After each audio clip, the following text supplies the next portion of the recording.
What's going on, everybody? It's your boy Payne. Welcome back to another Final Fantasy VII Evercrisis video. Alright guys, we're going to be talking about team building right now, and I want to actually make a point here that a lot of people are probably missing out, and that is every unit is absolutely viable. There are multiple versions of teams that you can create based on primarily the weapons you possess in your arsenal, right? So based on what you have in your inventory, your teams will change day to day, week to week, whatever the case may be. But I'm going to give you guys a couple team examples that I'm currently using and why they're very efficient and how I use them and where they're shining more than anywhere else. Okay, so first off, the team I currently have set up for party mode in terms of solo content is the following team right here. Okay, so I'm still working on this team, but I love this team so much and I've tried it on my free to play. The only difference is I've actually removed Red 13 for Tifa. So I'm going to show you guys two versions of this team. So Aerith is going to be your healer support unit, okay? Whether you're running her as a full-on support for healing and buffing, you can do the following two things, okay? I'm going to show you guys real quick. You can have her Limit Break here as Healing Wind, as a backup heal, of course. You can have Fairy Tail as your main. Now remember, when you have a 5-star Fairy Tail, it's very, very different than having a 4-star. The 4-star weapon moves are not going to be the same as the 5-star weapons, okay? Now, if you want to run her as a full-on support unit, you actually will replace the Sun Umbrella, which is one of the newest weapons, with the Mithril Rod, which will give you Saving Grace. Now, with Saving Grace, what it allows you to do is give everyone in your party physical defense increase and magic defense increase. Now, why this is so important is when you fight against opponents like the Iron Giant, who does insane amounts of physical and magic damage, you want to run the Mithril Rod to save your ass from getting one shot, right? While on the other hand, if you want to run her as a backup debuffer to help Cloud and other units hit really hard, you want to use something like the Sun Umbrella, which is the newest weapon, which does single target damage with the chance to crit, but also decreases the physical defense and the magical defense, starting at low potency and eventually moving over to mid potency if you get it to the actual pink star. So sorry, 10 star, right? So 11, well, we'll say 11 actually. And then if you go all the way to the full here, the damage increases one more time and the duration of that debuff goes higher, but the actual potency does not change. So keep that in mind before you start to go in. So Aerith is going to be your number one healing support unit in the game. Now, in terms of materia, this is completely up to you. Her best garb for healing is going to be the Rosy battle suit. So if you have the free voucher and you need a healer and you want to focus on your healer, that's the outfit you want to go with. Everything else doesn't really matter, to be honest, because I have this garb here, and honestly, it's good for a DPS version of her, which you can build as well.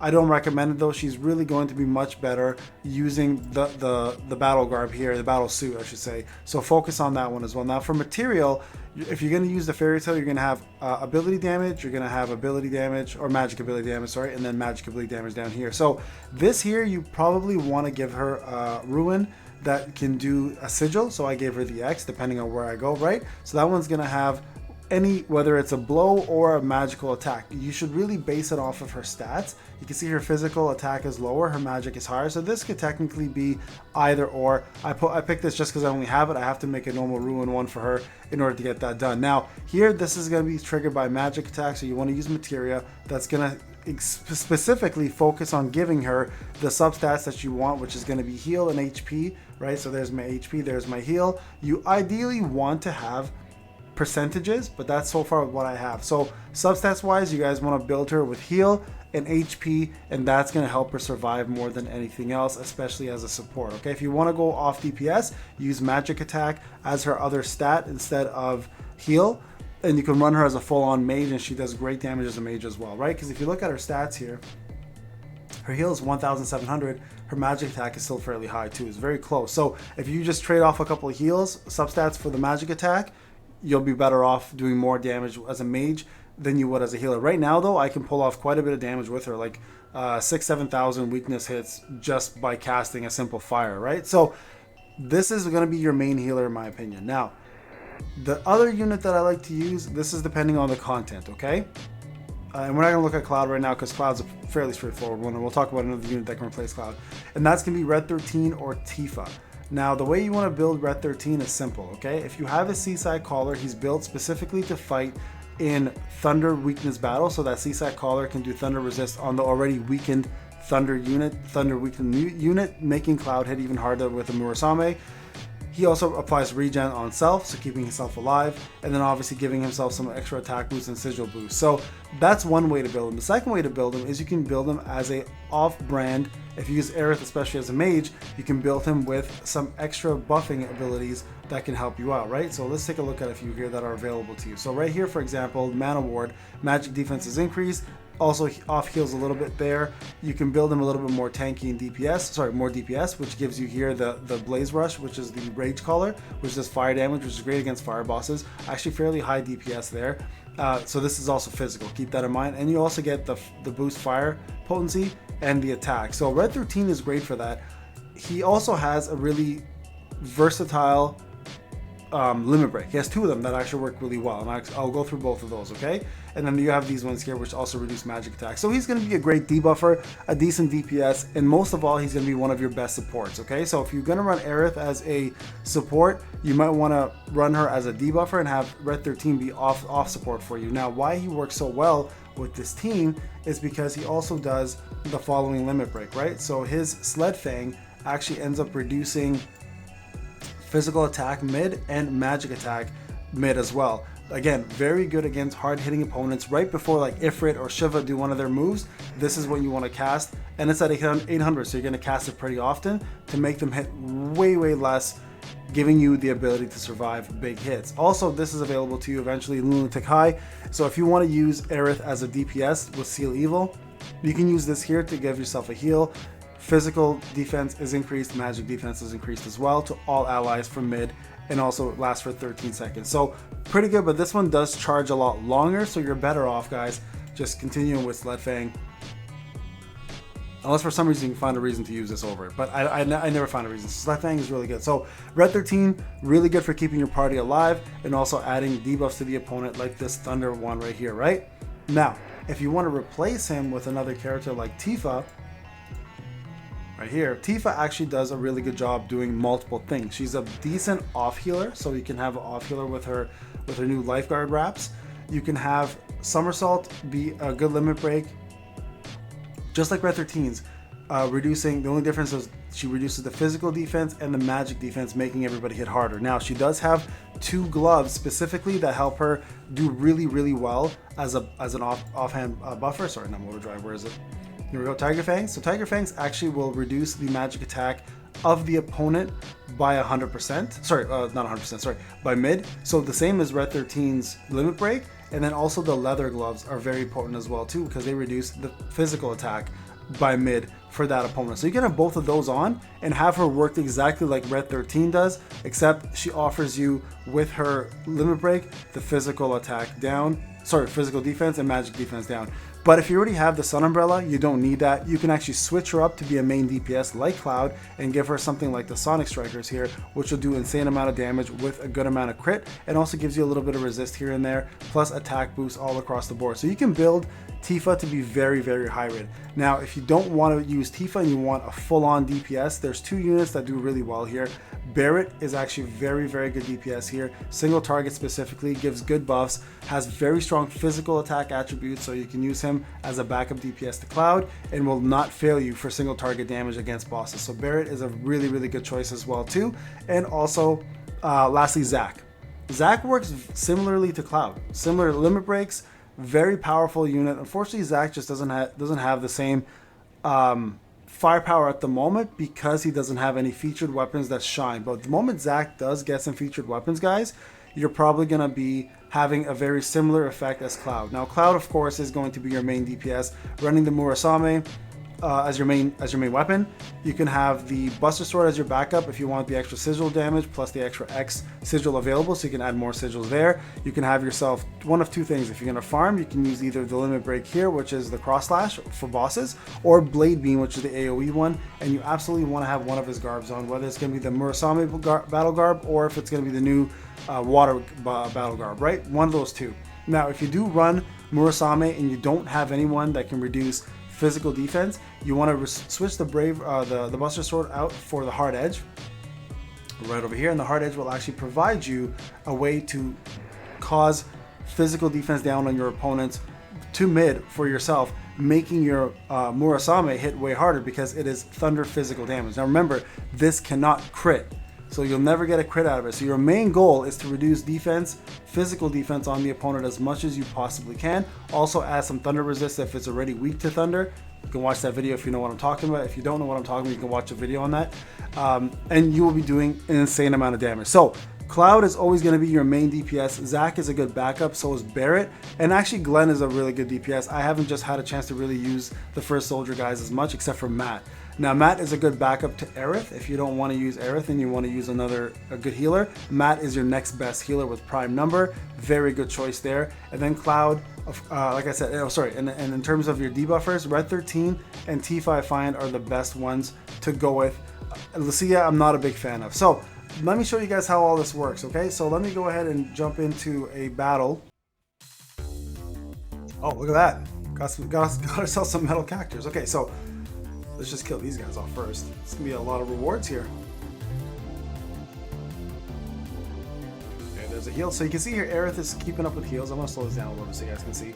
Now, obviously, everybody has the circle sigils, right? So we gotta just stop this guy from escaping.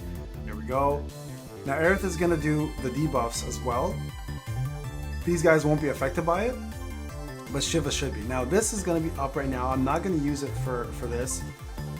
I'm gonna just kill these guys off first and focus on saving these limit breaks for the boss. Now you can see here, her limit break is also going up, but this is a summon. So if you're wondering what the purple is, that's actually casting Ifrit, okay? So it works the same way as the limit break, and you guys have the same abilities. There's one save. Let's get these guys out of the way here. Okay, good. Okay, now you can see here, Cloud has his limit break. Now, once we get into Shiva, we'll be able to speed it up, and that summon right there, the Ifrit one, is going to do a lot of damage to her, okay? And the beauty is, because Aerith has magic defense down and physical defense down, she's going to be able to do a lot more damage as well to Shiva based on that alone, right? Okay, so let's speed it up. You guys see how this team works well, right? So here's a debuffer, the healer, debuffer, and support, and damage, AoE damage, and then of course you have Cloud for single target damage. So once I kill these guys off, we'll jump into Shiva and I'll show you guys how the battle works out, okay? Gonna speed through this one a little more. Let's do a little heal.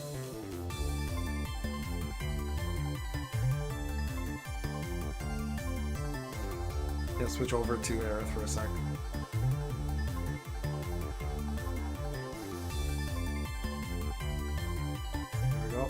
Healing now. Okay, good. I probably could have used Red's limit break multiple times at this point, probably like 4 times at this point, to be honest with you guys, maybe 3 times. But that's just me just saving it just to show you guys how it works, right? So there we go. Now we're gonna go ahead to set up Semi here. There's Shiva. Now remember, this is hard mode, so the power scaling is exactly the same as mine. So we're gonna hopefully have her, let's go to her for a sec, do this, give her that physical, now watch what happens here, okay, watch the damage increase. Now look, he's gonna do physical attack and magic attack down, right, that's important to note. You're gonna get cross slash here with way more damage because of the physical defense down right there. You can see it's mid, and now Ifrit's gonna do a lot more damage because she has magic defense down. He should do a lot more coming up here. Right now, my Ifrit's not maxed out. He's almost there, but you can see 21k, right? So, and that's not even Hellfire. Hellfire would have done a lot more damage than that. Oh, that would have almost killed him right there. Back. Okay, I'm gonna set this to auto, guys, and let it do its thing. There's some more defense down. Now this is important. You really want to make sure that you interrupt this with her having strike double cast, because she does a lot of damage if you don't. And you want to make sure that you heal up. There you go, perfect. Because if you don't get that double cast down, she will hurt you like a lot. And also see how her Ice Age is there. You also want to do fire and stuff. Bring that Ice Age down, because the more you bring that down, the less she does in terms of damage for ice. So very important to note that, right? So you guys can see here, she's pulling off a lot of damage now. heal. Okay, we're gonna shortly cast all of the things we need to cast. See magic defense down and all that. So here we go, perfect timing. And now you go ahead and cast. Okay, so here we go. So you're gonna see here again, physical attack, magic attack down. Great setup there for the debuffs. You're gonna see cross slash here do its thing. 10k, right, close to 11k for both of them. And now Radiant Plume. Once you get Hellfire, you're gonna see a lot more damage. Probably looking at like 30, 40, 50, 60k depending on what how you set it up, right? So there's 21k total, right? So there you go. All right, here comes Diamond Dust. Make sure it's gonna auto switch for us. There we go. This is gonna hurt a little bit, but we'll survive. Because again, she has the magic attack down. Very important for Red 13, right? See, like that would have done a lot more if we weren't in defensive stance and if we didn't have what we needed to do the see all these debuffs on her. Very important, guys. So look how fast Red 13 builds his up, right? It's super quick, and you're able to cast it multiple times. So here, another cast right there. We won't even save it. There you go. Magic attack, physical attack down. Look at all the debuffs there from both characters, and voila, joke of a fight. Even on hard mode, once you have the proper team set up. Now you can do this with way lower power and get away with it. So if you guys have this group right here, you guys should be able to beat a lot of the content in this game that would be much harder just due to the fact that there is so much going on with debuffs and attacks here, okay? So here we go. Some extra stuff for VR enemies, that's great. And that's it, all done. All right, guys, this is Pain. Hope the video helped out. Remember, a lot of options, a lot of viability, a lot of things you guys can use in this game, but proper team building always requires a full-on DPS, a full-on support heal or debuffer, and either a backup DPS or another backup debuffer and buffer to help you breeze through content easy. All right, guys, I'll talk to you guys in the next one. Take care.